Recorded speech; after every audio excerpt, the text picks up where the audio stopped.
crowd. You wonder if Jimbo would go ahead and run it. He's put Winston up under center. No, throw it. End zone, jump ball, touchdown! You know who he went for, number 1. Where did it all go wrong? Given the current state of the Florida State football program, it's hard to believe that the team was on top of the college football world only 7 years ago, when Heisman winner Jameis Winston and head coach Jimbo Fisher led the Seminoles to become the 2014 BCS National Champions. But ever since that day where the crystal ball was lifted, the program has spiraled further and further down the college football landscape, to the point of an 0-3 start this season under head coach Mike Norvell, a record that included the program's first loss to an FCS team. Now, Jimbo Fisher is a good coach, and the stats back it up. So how did it all go down? A multitude of reasons, and even then, the causes of these reasons will differ depending on who you ask. However, the crash of this program is best told in chronological order, starting in the final year of Jimbo Fisher's tenure. The Seminoles entered the 2017 season ranked number 3, with a marquee matchup versus the top-ranked Alabama Crimson Tide. There was plenty of anticipation and hope for this game, as well as hope for the season as a whole. The Seminoles played good through 3 quarters, but special teams errors and a collapse in the 4th quarter left quarterback DeAndre Francois out with a patella injury. Now, where this became a real problem, and one that would linger around to the present day, is the fact that the QB room was depleted behind Francois. Jimbo had signed Malik Henry in the 2016 recruitment cycle, but Henry left the program during his redshirt freshman season. This forced Jimbo to turn to a true freshman in James Blackman, who was ranked as a 3-star by 247 Sports, and only the 389th player nationally. On top of all this, rumors ran wild about Jimbo Fisher's future with the Seminoles. Fisher had wanted boosters of the school to fund the construction of a football-specific facility, as he had taken note of the advancement of such facilities amongst SEC programs and did not want the Seminoles to fall behind. When it became clear that the boosters would not fund this project, Jimbo began to look elsewhere where he would receive more financial support. This would lead to Jimbo Fisher checking out on the program, and more specifically, recruiting. The 2017 season would end with the Seminoles finishing 7-6, winning the Independence Bowl. On December 4th, Jimbo Fisher would leave for Texas A&M after a down season. This would leave the Seminoles with practically no time to hire a coach prior to the early signing day period. Oregon coach Willie Taggart was quickly selected to be the 3rd coach since 1976 to lead the program. Taggart had only coached 1 year at Oregon before the hire, but coached well at the University of South Florida a few years prior. Taggart had also stated the one job he would leave Oregon for was Florida State, and that Florida State was his dream job.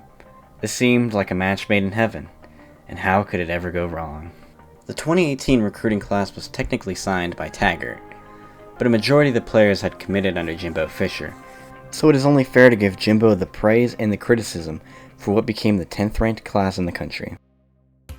The class had major failures that had not been in previous classes under Jimbo Fisher. Besides Asante Samuel Jr., the class was a flat-out bust. The class's top 9 ranked players would include 7 players who would transfer out of the program. This kind of failure, after years of where Jimbo would sign NFL stars such as Dalvin Cook, Jalen Ramsey, and Derwin James, was the first sign that the program was on the decline. The 2018 season came along, with a top 25 ranked Florida State facing off at home against Virginia Tech for Willie Taggart's first game. DeAndre Francois was playing in his first game since his torn ACL, and there was optimism surrounding Taggart after a year where fans only heard their head coach wanted to leave.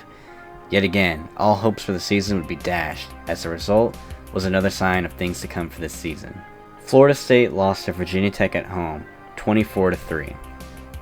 The Seminoles would go 5-7 in Taggart's first season, missing a bowl game for the first time in 36 years. To make matters even worse, Francois got booted from the roster after a video surfaced of him in a domestic altercation with his girlfriend. Now, this would not be an issue if Jimbo Fisher had recruited and kept more than just Blackman at QB. To recap who Fisher had signed at quarterback since 2013, in 2013 he recruited John Franklin III, who would end up transferring and switching positions in his freshman season. In 2014, Jimbo would recruit J.J. Cosentino, who was a career backup and left the program with 1 year of eligibility. In 2015, Jimbo signed DeAndre Francois. and in 2016, he signed Malik Henry, who left the team in his freshman season. In 2017, Jimbo signed James Blackman, while the 2018 class did not feature a QB signed. Francois getting kicked off the team would force Taggart to acquire a QB due to the lack of bodies in the room, leading to Wisconsin transfer Alex Hornibrook entering the fold. As for the 2019 recruiting class at large, Taggart's sole class he would sign as his own. The main issue is who Florida State didn't sign. Sam Howell, a top 100 overall QB recruit, decommitted from the Seminoles right before the signing day to join ACC rival UNC. This left the program with no high school quarterback signed for the second straight year. The class finished 18th nationally, but no positive contributors have come from that class, setting up the 2019 season to fail, which it did. The 2019 season began in what has at this point become a trend, with another soul-crushing opening weekend loss. Florida State, at home, would blow a 31-10 halftime lead against Boise State before losing 36-31. After the game, Taggart would tell the press that he felt his team was not hydrated enough, already stirring the pot amongst fans. As the season went on, the 22-20 loss on October 19th on the road against Wake Forest would be the game that internally would cause boosters to begin to gather the funds to eventually buy out Taggart. Taggart had hired upcoming offensive coordinator Kendall Browse entering the season, but it has been reported that Taggart would interfere with his game plan, to the point of overriding his decisions on who should start between James Blackman and Alex Hornibrook. Poor on-the-field results and poor decisions and poor QB play, and rumors going wild about Taggart causing a very disorganized environment would all play in a factor in the firing of Taggart after a 27-10 home loss against rival Miami. Despite Taggart being confident that change was coming and wins were on the way, the school parted ways with him.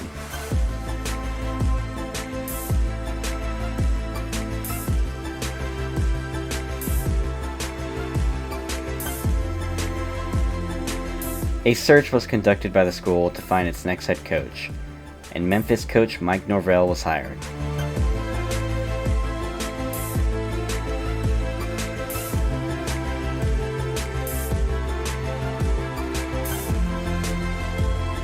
Seminoles fans were desperate for a prep quarterback to finally sign with the school, and Norvell was able to do just that, flipping four-star quarterback Chuba Purdy from Louisville.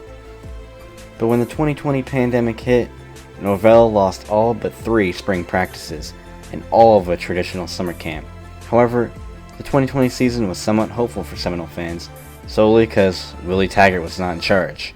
But you guessed it, another soul-crushing home opening loss against Georgia Tech would set the fans back. Even Mike Norvell wasn't content with the loss, as he contracted COVID-19 over the weekend, making him unavailable for the rivalry game against Miami. But 2020 wasn't all negative for Florida State. They had a huge win at home against North Carolina and against decommit Sam Howell, and Norvell seemed to be clearing out all the players he deemed a locker room issue. Mike Norvell seemed to be getting the team back on track. Despite finishing 3-6, the fans were still hopeful for the coming season. In the 2020 offseason, Mike Norvell was able to land Mackenzie Milton, former UCF quarterback who was a stud, but had just come off a knee surgery. Despite all that, and despite doctors saying he would never play again, Milton rallied the Seminoles back down from 18 against Notre Dame, but they lost on an overtime field goal.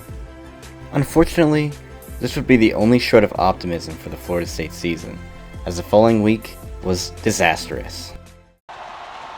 Here's Cooper, 4-man rush for Florida State, gonna cut it loose. Phil Johnson caught it! Inside the 10, Phil Johnson on his feet, he'll cut back, and Jacksonville State has won at the Horn. How did Florida State go from an overtime loss against Notre Dame to losing at home against Jacksonville State? Better yet, how did they go from the national championship in 2014 to losing at home to an FCS team? None of it makes sense for Florida State. Yet here we are 7 years later, and it feels like the program is still not on the right track. Can Florida State even fire Norvell at this point? Well, they don't even really have the funds to do that. They're still paying off Taggart's contract, and to buy out Norvell would just add more money to that. On top of that, they have to hire a new coach and pay him as well. The future of Florida State lies solely on if Norvell can keep the top 10 class together on what looks like to be a terrible season for Florida State.